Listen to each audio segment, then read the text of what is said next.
శ్రీమాత్రే నమః. అందరికీ నమస్కారం అండి. నేను మీ Swapna welcome back to our channel. ఈరోజు ఈ వీడియోలో మహాశివరాత్రి రోజున శివునికి ఎంతో ప్రీతికరమైన పండ్ల పంచామృతాన్ని ఏ విధంగా తయారు చేసుకోవాలో ఈ వీడియోలో మీకు నేను చేసి చూపిస్తానండి. శివునికి ఎన్ని నైవేద్యాలు సమర్పించినా కూడా పండ్ల పంచామృతం అంటేనే ఎంతో ప్రీతికరమైన నైవేద్యం అండి.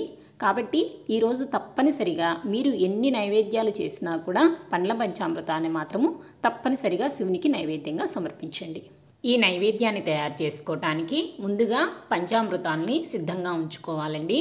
పంచామృతాలు అని అంటే ఆవు పాలు, ఆవు పెరుగు, ఆవు నెయ్యి, పంచదార మరియు తేనె. ఈ ఐదింటిని పంచామృతాలు అని అంటారండి.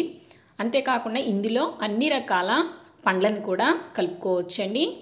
మీకు అందుబాటులో ఏవైతే ఉన్నాయో ఆ పండ్లని మీరు ఇందులో యాడ్ చేసుకోవచ్చు.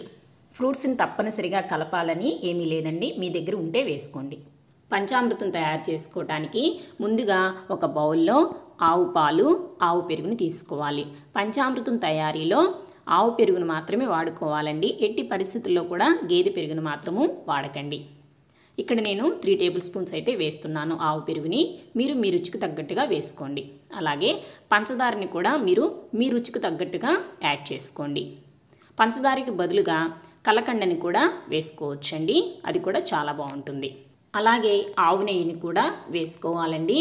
ఈ పంచామృతం తయారీలో ఆవు నెయ్యిని మాత్రమే వేసుకోవాలండి. గేదె నెయ్యిని మాత్రము ఎట్టి పరిస్థితుల్లో కూడా వాడకండి. అలాగే తేనెని కూడా వేసుకోవాలి.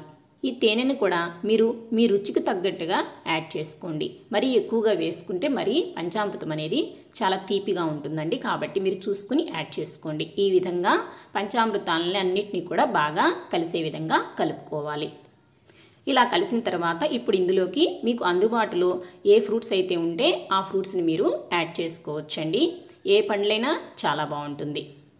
అలా అని తప్పనిసరిగా పండ్లని యాడ్ చేయాలి అని ఏమీ లేదండి. పండ్లు లేకపోయినా పర్వాలేదు.